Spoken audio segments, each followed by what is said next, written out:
एक 1 की 1 BHK द्यायचं मला नाही का, म्हणजे एक फ्लॅट मारायचा. मग 2-3 वेळेस भेटायचं. त्याच्यामुळं मी आता स्वामीला भेटलो, मी नाश्ता करायला आम्ही आलो नाही का. तर कपडे वगैरे सगळे खराब होत पेंटरच्या. बस काय मी आले तर लाच बघायचं नाही कुठंच काय. त्या अमेझॉन मध्ये पण होतो आम्ही, तिकडे ते आम्हाला सारखं आम्हाला काम बघावं नाही. त्या कंपनीमध्ये काम केल्यामुळं थोडा अभ्यास म्हणजे मोटिवेशनची गरज पडली नाही जास्त. कारण फक्त MIDC मध्ये आयुष्य पुन्हा घालवायचं नव्हतं आपल्याला नाही. त्याच्यामुळं तेच आम्हाला मोटिवेशन आहे. बस काय तुम्ही पण आता काय आता ते ससून हॉस्पिटलला गेलो तुम्ही नाही का, ते दोन्ही इन्सिडेंट झाले माझ्यासोबत. एका गाडीचा हेडलाईट हँडल लागलो नाही, तर असं गेलो तर ते पैसे वगैरे घेतात 4,000 रुपये म्हणे, असं कसं कुठं होतो. मोबाईलला स्टिकर होते ना, तर या स्टिकर बघितलं तेव्हा तर ते म्हणले साहेब जा म्हणजे जा नाही. तेव्हा मला वाटलं मला काहीतरी झालं नाही. भीमाशंकरला मला निघतो आम्ही, तर गाडी पकडली माझी. त्या पोलिसांनी 200 रुपये घेतल्याशिवाय सोडलं नाही.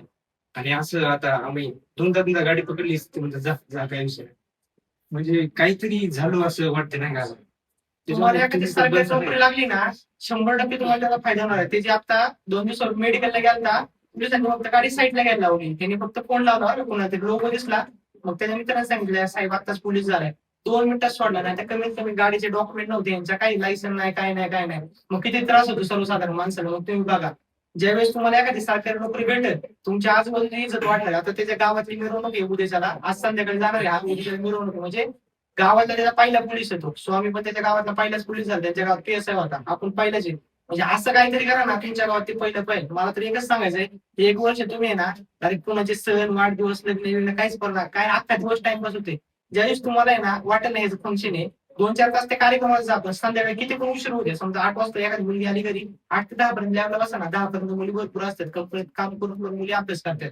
10 पर्यंत बसा. कधीच कुठून कधी काय कोणाचा सण वाढतो, दिवाळी जरी असली ना, दिवाळीत पण येऊन बसा. दिवाळीत पण 4-5 मुली येऊन बसायची. आपली 160 फुट होतं, त्याच्यातून फक्त 9-10 जण बसायची. आणि आजच्याला जी 9-10 जण बसायची ना, तीच सक्सेस.